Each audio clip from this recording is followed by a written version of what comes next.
So I have very thick curly hair. It gets very frizzy, I color treat it, and I'm also in the sun a lot. So I like to make sure that I am treating my hair 1 to 2 times a week with Olaplex No.3 to rebuild the bonds in my hair.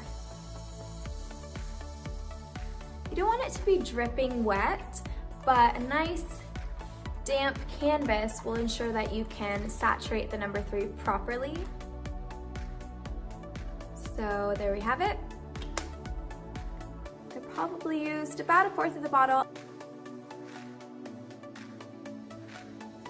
I am going to fully saturate the No.3 all over so that I can begin the repairing process.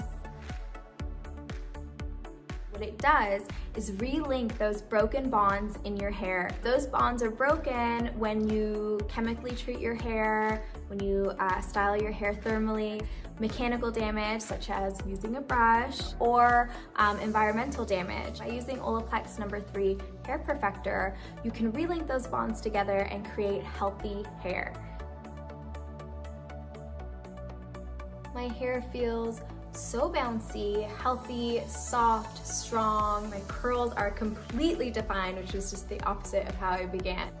Olaplex No.3 Hair Perfector. I hope you guys try this.